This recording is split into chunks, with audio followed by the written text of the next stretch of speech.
Hello everyone, स्वागत है एक बार फिर से आपके अपने यूट्यूब चैनल स्टेट पीसीएस सब में। हम सॉल्व कर रहे हैं यूपी पीसीएस प्रीलिम्स परीक्षा के लिए टेस्ट सीरीज। आज ये हमारा 9वां टेस्ट है। इसके पहले हमने 8 टेस्ट सॉल्व कर लिए हैं और वो वीडियो चैनल पे अपलोड है। अगर अभी तक आपने नहीं देखा है तो जाके देख सकते हैं। और इसका पीडीएफ हमारे टेलीग्राम चैनल पे अपलोड है। टेलीग्राम चैनल का जो लिंक है इस वीडियो के डिस्क्रिप्शन बॉक्स में दिया है। यदि आप अभी तक जुड़े नहीं हैं हमारे टेलीग्राम से तो आप जुड़ सकते हैं। साथ ही आपका एग्ज़ाम जो है यह 27 अक्टूबर को डिसाइडेड है, 27 अक्टूबर को निर्धारित हो चुका है। तो अब आपके पास 2 महीने 20 दिन के आसपास कुछ समय है ऐसे। तो आप लोग अच्छे से तैयारी करिए, प्रीवियस ईयर को अच्छे से सॉल्व करिए। साथ ही करंट पे ज़्यादा फोकस, क्योंकि यहाँ से एग्ज़ाम में ज़्यादा प्रश्न पूछे जाते हैं। और साथ ही जो भी सब्जेक्ट पार्ट में है, जैसे ज्योग्राफी है तो फर्स्ट एंड मतलब जैसे इंडियन ज्योग्राफी है, वर्ल्ड ज्योग्राफी है, ये सब जो पार्ट में है इन सबको अच्छे से तैयार करिएगा। क्योंकि अगर इनसे 5-5, 6-6 क्वेश्चन भी पूछ लेते हैं तो इनका संख्या ज़्यादा हो जाता है। जैसे इतिहास का ही हो गया तो आपका प्राचीन इतिहास हो गया, मध्यकालीन इतिहास हो गया, आधुनिक इतिहास हो गया। तो इन तीनों से अगर आपका 10-10 भी क्वेश्चन आ जाता है तो 30 क्वेश्चन हो जाता है। तो इन सब सब्जेक्ट को, चाहे इतिहास हो गया, भूगोल हो गया, साइंस हो गया और आपका पॉलिटी हो गया, तो इसको अच्छे से तैयार करिए। साथ ही करंट अफेयर भी और उत्तर प्रदेश स्पेशल, साथ ही जो मिसलिनियस में जनगणना वगैरह आता है तो इसको भी अच्छे से तैयार करिए। तो चलिए आगे बढ़ते हैं।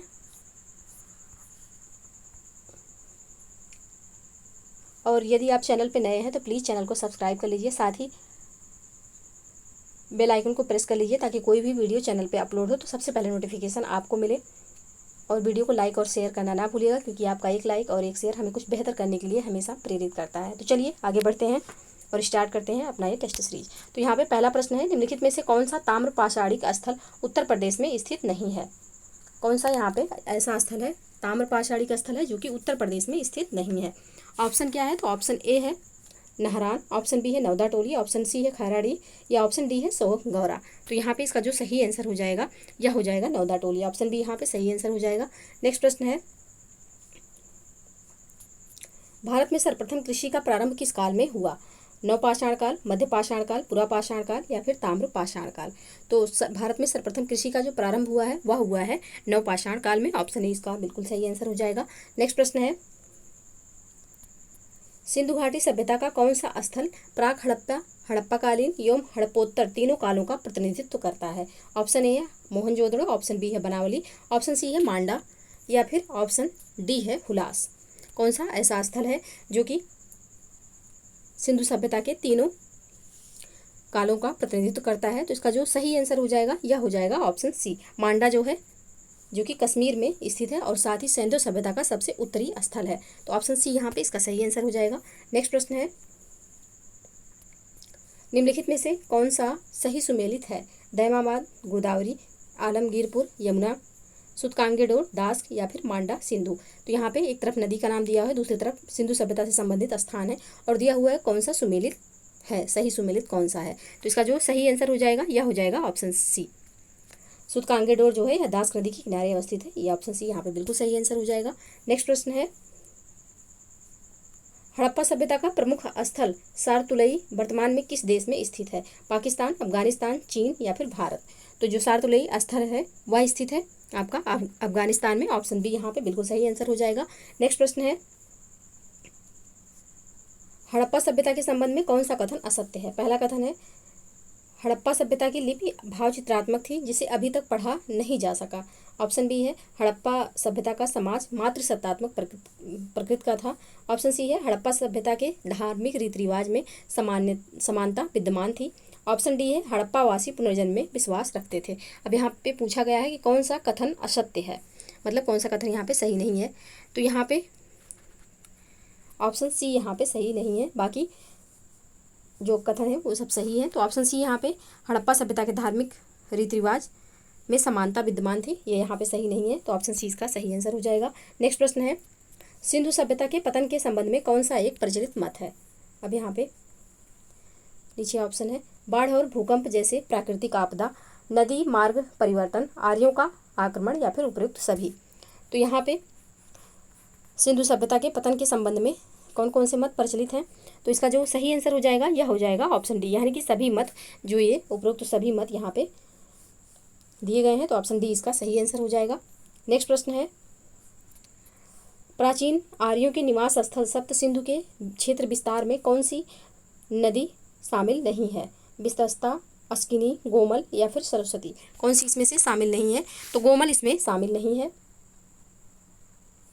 ऑप्शन सी इसका सही आंसर हो जाएगा। नेक्स्ट प्रश्न है, शतपथ ब्राह्मण किस वेद का ब्राह्मण ग्रंथ है? यजुर्वेद, ऋग्वेद, अथर्ववेद या फिर सामवेद? तो शतपथ जो ब्राह्मण है वह किस वेद का ब्राह्मण ग्रंथ है? तो इसका जो सही आंसर हो जाएगा यह हो जाएगा यजुर्वेद, ऑप्शन ए इसका सही आंसर होगा। नेक्स्ट प्रश्न है, उत्तर वैदिक काल में कृषि का देवता किसे कहा गया? सूर्य, इंद्र, वरुण या फिर विष्णु? तो उत्तर वैदिक काल में कृषि का देवता किसे कहा जाता था? तो यह देवता कहलाते थे इंद्र, ऑप्शन बी यहाँ पे सही आंसर हो जाएगा। नेक्स्ट प्रश्न है, निम्न में से कौन सा देश मकर रेखा पर स्थित नहीं है? अर्जेंटीना, चिली, ब्राजील या फिर सूडान? कौन सा देश ऐसा है जो कि मकर रेखा पर स्थित नहीं है? अर्जेंटीना, चिली, ब्राजील और फिर ऑप्शन डी है सूडान। तो यहाँ पे इसका जो सही आंसर हो जाएगा यह हो जाएगा ऑप्शन डी। सूडान जो है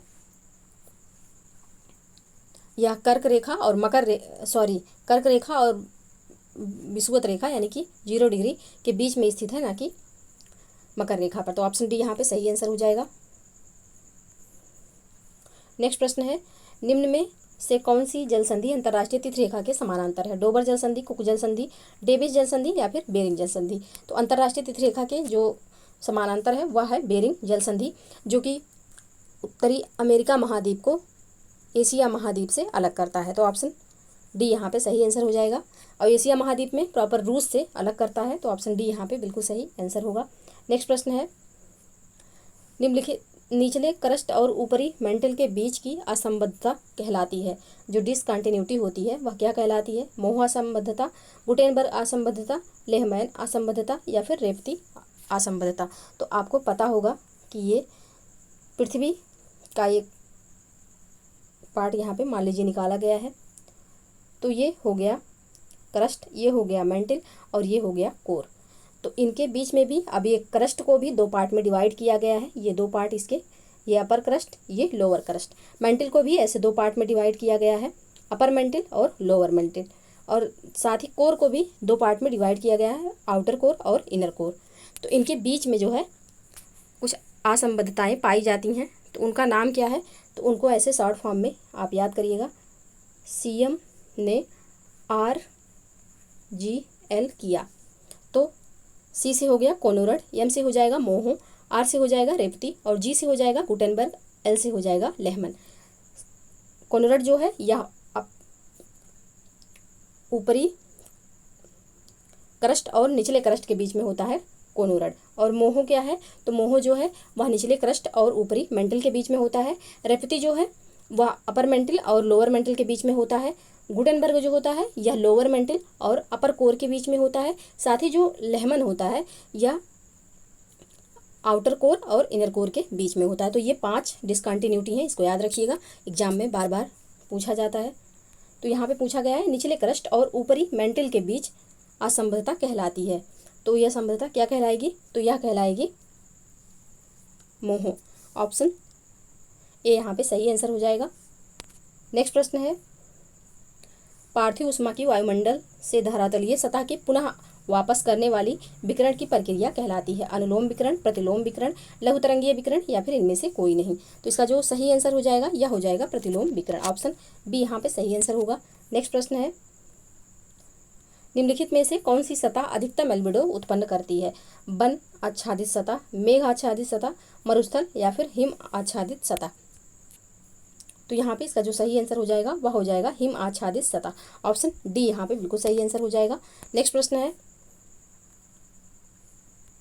निम्नलिखित में से किस क्षेत्र की आर्द्रता सर्वाधिक होती है? भूमध्यरेखीय प्रदेश, उपोष्ण उच्च दाब क्षेत्र, उपोष्ण निम्न दाब क्षेत्र या फिर ध्रुवीय क्षेत्र? किसकी आर्द्रता सर्वाधिक होती है? तो यहाँ पे इसका जो सही आंसर हो जाएगा यह हो जाएगा भूमध्य रेखीय क्षेत्र का, क्योंकि यहाँ पे तापमान सबसे सर्वाधिक होता है, इसलिए यहाँ पे आर्द्रता भी बनी रहती है। तो ऑप्शन ए इसका सही आंसर हो जाएगा।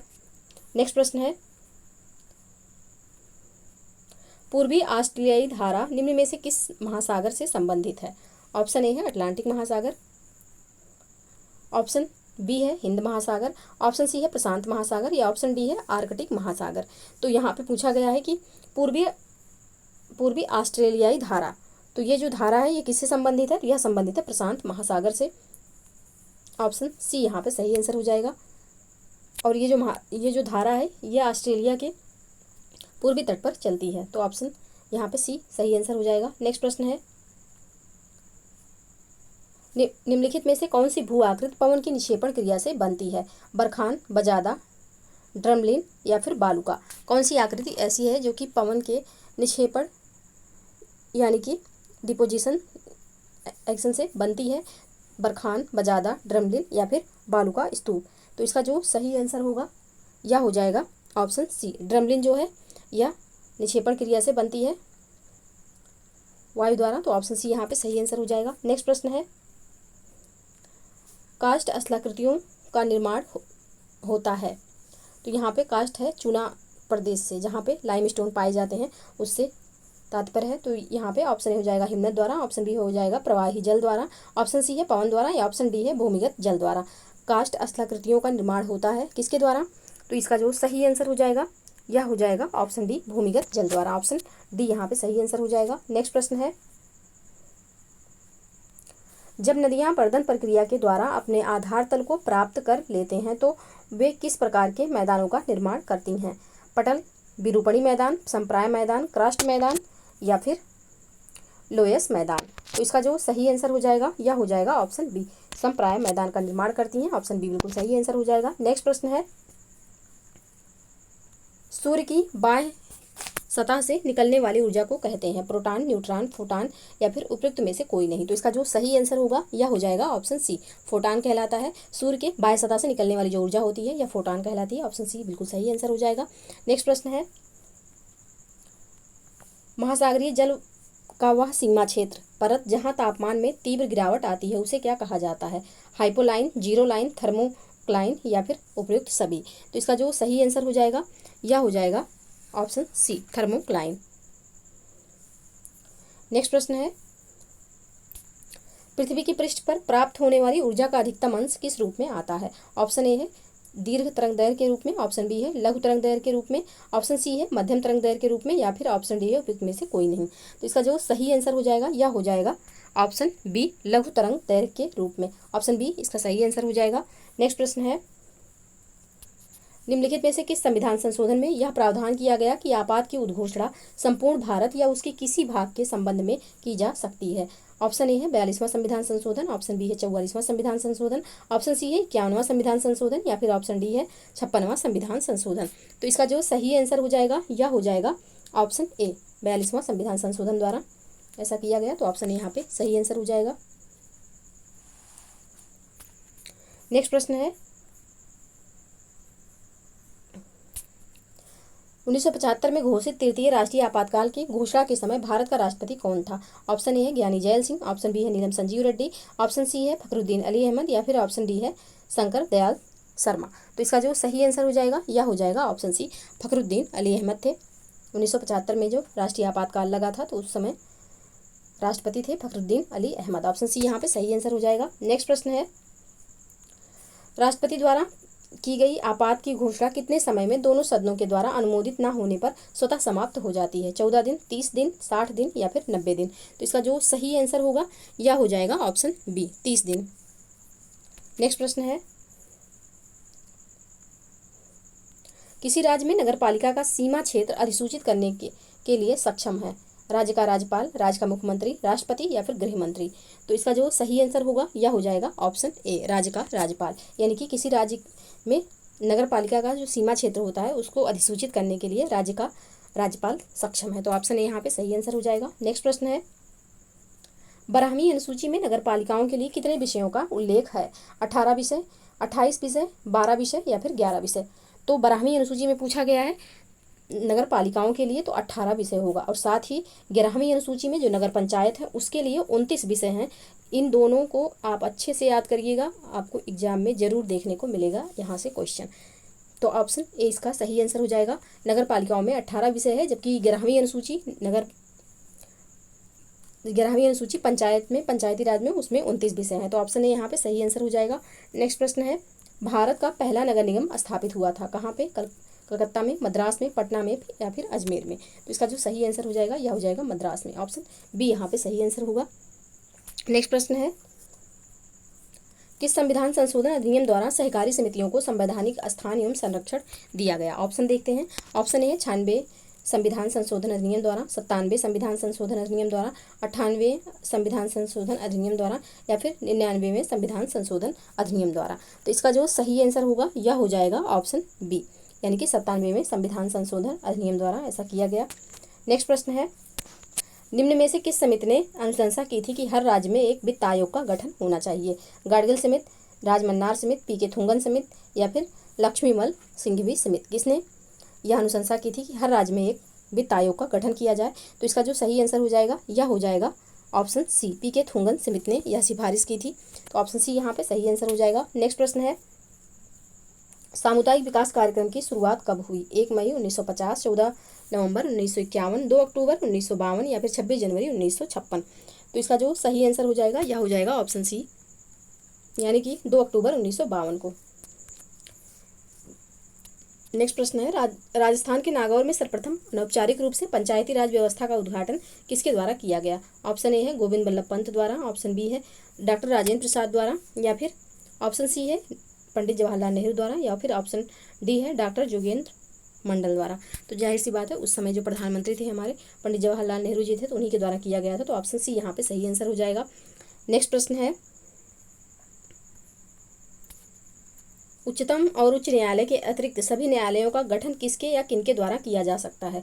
संसद द्वारा, राज्य विधानमंडल द्वारा, ए और बी दोनों द्वारा, यानी कि संसद और राज्य विधानमंडल दोनों द्वारा या फिर उच्चतम न्यायालय द्वारा? किसके द्वारा किया जा सकता है? तो इसका जो सही आंसर है यह है ऑप्शन सी, यानी कि संसद द्वारा भी हो सकता है, राज्य विधानमंडल द्वारा भी। तो ऑप्शन सी यहाँ पे सही आंसर हो जाएगा। नेक्स्ट प्रश्न है, उच्चतम न्यायालय में लंबित मामलों के संदर्भ में निम्नलिखित में से किस प्रकार के मामलों की संख्या सर्वाधिक है? स्पेशल लीव पिटीशन, जनहित याचिका, पुनः विचार याचिका या फिर रिट याचिका? तो इसका जो सही आंसर हो जाएगा वह हो जाएगा स्पेशल लीव पिटीशन के द्वारा जो है मामलों की संख्या सर्वाधिक है। तो ऑप्शन ए यहाँ पे सही आंसर हो जाएगा। नेक्स्ट प्रश्न है, संघ लोक सेवा आयोग में कार्यवाहक अध्यक्ष की नियुक्ति निम्न में से कौन करता है? राष्ट्रपति, प्रधानमंत्री, गृह मंत्री या फिर संसद? किसके द्वारा किया जाता है? लोक सेवा आयोग में कार्यवाहक अध्यक्ष की नियुक्ति किसके द्वारा की जाती है? तो यह नियुक्ति होती है राष्ट्रपति के द्वारा। ऑप्शन ए यहाँ पे सही आंसर हो जाएगा। नेक्स्ट प्रश्न है, संघ लोक सेवा आयोग राज्यों को सलाह दे सकता है संसद के आदेश पर, राज्यसभा के प्रस्ताव पर, राज्यपाल के अनुरोध पर या फिर कभी नहीं? तो इसका जो सही आंसर होगा यह हो जाएगा राज्यपाल के अनुरोध पर। ऑप्शन सी यहाँ पे सही आंसर हो जाएगा। नेक्स्ट प्रश्न है, निम्नलिखित में से किसे मेरिट पद्धति का प्रहरी माना गया है? संसद, सर्वोच्च न्यायालय, संघ लोक सेवा आयोग या फिर केंद्रीय सतर्कता आयोग को किसको मेरिट पद्धति का प्रहरी माना गया है? तो यहाँ पे इसका जो सही आंसर हो जाएगा यह हो जाएगा ऑप्शन सी, संघ लोक सेवा आयोग को। ऑप्शन सी यहाँ पे सही आंसर होगा। नेक्स्ट प्रश्न है, राज्य लोक सेवा आयोग के अध्यक्ष एवं सदस्यों को निम्न में से कौन हटा सकता है? राज्यपाल, राज्य विधानसभा, राष्ट्रपति या फिर मुख्यमंत्री? तो राज्य लोक सेवा आयोग के अध्यक्ष एवं सदस्यों को कौन हटाता है? तो इसका जो सही आंसर हो जाएगा यह हो जाएगा राष्ट्रपति हटाते हैं। तो ऑप्शन सी यहाँ पे सही आंसर होगा। नेक्स्ट प्रश्न है, हाइड्रोजन बम विकसित किया गया था, नीचे ऑप्शन है देखते हैं। एडवर्ड टेलर द्वारा, बर्नर बान ब्रान द्वारा, जे रॉबर्ट ओपेनहीमर द्वारा या फिर सैमुअल कोहेन द्वारा? तो जो कौन सा बम पूछा गया है यहाँ पे? तो हाइड्रोजन बम। तो इसका जो सही आंसर हो जाएगा यह हो जाएगा एडवर्ड टेलर द्वारा। ऑप्शन ए यहाँ पे सही आंसर होगा। नेक्स्ट प्रश्न है, भारत में भारी जल बनाया जाता है ट्राम्बे में, असम में, दिल्ली में या फिर भिलाई में? तो यह जो बम बनाया जाता है यह बनाया जाता है ट्राम्बे में। ऑप्शन ए इसका सही आंसर हो जाएगा। नेक्स्ट प्रश्न है, निम्नलिखित में से किसके लिए जीपीएस प्रयुक्त होता है? Greenwich polar satellite, global police services, global positioning system या फिर जनरल पैसिफिक सर्वे? किसके लिए प्रयुक्त होता है जीपीएस? तो जीपीएस जो है यह प्रयुक्त होता है ग्लोबल पोजिशनिंग सिस्टम के लिए। ऑप्शन सी यहाँ पे सही आंसर हो जाएगा। नेक्स्ट प्रश्न है, निम्नलिखित में से कौन रामसर कन्वेंशन के अंतर्गत रामसर स्थल है? ऑप्शन ए है गोदावरी डेल्टा, ऑप्शन बी है कृष्णा डेल्टा, ऑप्शन सी है सुंदरबन या फिर ऑप्शन डी है भोज आर्द्र स्थल। तो इसका जो आंसर हो जाएगा यह सी और डी दोनों हो जाएगा, दोनों इसके सही आंसर हैं और दोनों रामसर स्थल बन गए हैं प्रेजेंट में। नेक्स्ट प्रश्न है, निम्नलिखित में से किसने सुझाया था कि पृथ्वी का धुरी पर अवस्था बदलना जलवायु परिवर्तन के लिए एक कारक है? रॉबर्ट हुक ने, मिलुटिन मिलानकोविच ने, जॉर्ज सिम्पसन ने या फिर टी.सी. चैम्बरलेन ने? किसने यह बताया था कि पृथ्वी का धुरी पर अवस्था बदलना जलवायु परिवर्तन के कारण होता है? तो इसका जो सही आंसर हो जाएगा यह हो जाएगा मिलुटिन मिलानकोविच ने यह बताया था। तो ऑप्शन बी यहाँ पे सही आंसर हो जाएगा। नेक्स्ट प्रश्न है, निम्नलिखित में से किससे हाल ही में टाइगर रिजर्व घोषित किया गया? बालपक्रम राष्ट्रीय पार्क, राजाजी राष्ट्रीय पार्क, बेतला राष्ट्रीय पार्क या फिर काजीरंगा राष्ट्रीय पार्क? तो इसका जो सही आंसर होगा यह हो जाएगा राजाजी राष्ट्रीय पार्क। ऑप्शन बी यहाँ पे सही आंसर हो जाएगा। नेक्स्ट प्रश्न है, गौतम बुद्ध नगर जिले का मुख्यालय है ग्रेटर नोएडा, गाजियाबाद में, रामाबाई नगर में या फिर नोएडा में? तो गौतम बुद्ध नगर का जो मुख्यालय है वह नोएडा में है। ऑप्शन डी यहाँ पे सही आंसर हो जाएगा। नेक्स्ट प्रश्न है, उत्तर प्रदेश में सिंचाई का सबसे बड़ा स्रोत क्या है? नहर, तालाब, नलकूप या फिर कुआं? तो उत्तर प्रदेश में सिंचाई का जो सबसे बड़ा साधन है वह है नलकूप। तो ऑप्शन सी यहाँ पे सही आंसर हो जाएगा। नेक्स्ट प्रश्न है, निम्नलिखित राज्यों में से किससे उत्तर प्रदेश की सीमा नहीं लगती? राजस्थान के साथ, पंजाब के साथ, हरियाणा के साथ या फिर उपयुक्त में से किसी की नहीं? तो यहाँ पे इसका जो सही आंसर हो जाएगा पंजाब के साथ उत्तर प्रदेश की सीमा नहीं लगती है, बाकी राजस्थान और हरियाणा के साथ उत्तर प्रदेश सीमा साझा करता है। तो ऑप्शन बी यहाँ पे सही आंसर हो जाएगा। नेक्स्ट प्रश्न है, उत्तर मध्य क्षेत्रीय सांस्कृतिक केंद्र स्थित है इलाहाबाद में, वाराणसी में, आगरा में या फिर लखनऊ में? उत्तर मध्य क्षेत्रीय सांस्कृतिक केंद्र कहाँ स्थित है? तो यह केंद्र स्थित है इलाहाबाद में। ऑप्शन यहाँ पे सही आंसर हो जाएगा, जो कि अब प्रयागराज हो गया है। नेक्स्ट प्रश्न है, निम्नलिखित स्थानों में से कहाँ शाकंभरी देवी मेले का आयोजन किया जाता है? वाराणसी में, विंध्याचल में, मेरठ में या फिर सहारनपुर में? कहाँ पे शाकंभरी देवी मेले का आयोजन होता है? तो सहारनपुर में, उत्तर प्रदेश के सहारनपुर में शाकंभरी देवी मेले का आयोजन होता है। तो ऑप्शन डी यहाँ पे सही आंसर हो जाएगा। तो ये रहे 50 प्रश्न हमने सॉल्व किए। मोस्ट इंपॉर्टेंट प्रश्न हैं ये, आपको एग्जाम में जरूर देखने को मिलेंगे। आप प्रीवियस ईयर सॉल्व करेंगे तो वहाँ भी आप ये क्वेश्चन, ऐसे क्वेश्चन आपको ज़रूर दिखेंगे। तो आप लोग प्लीज़ वीडियो को लाइक और शेयर कर दिया करें। चैनल पे यदि नए हैं तो प्लीज़ चैनल को सब्सक्राइब कर लीजिए। आज के लिए बस इतना ही, मिलते हैं नेक्स्ट वीडियो में। तब तक के लिए आप लोग पढ़ते रहिए, स्वस्थ रहिए। जय हिंद, जय भारत।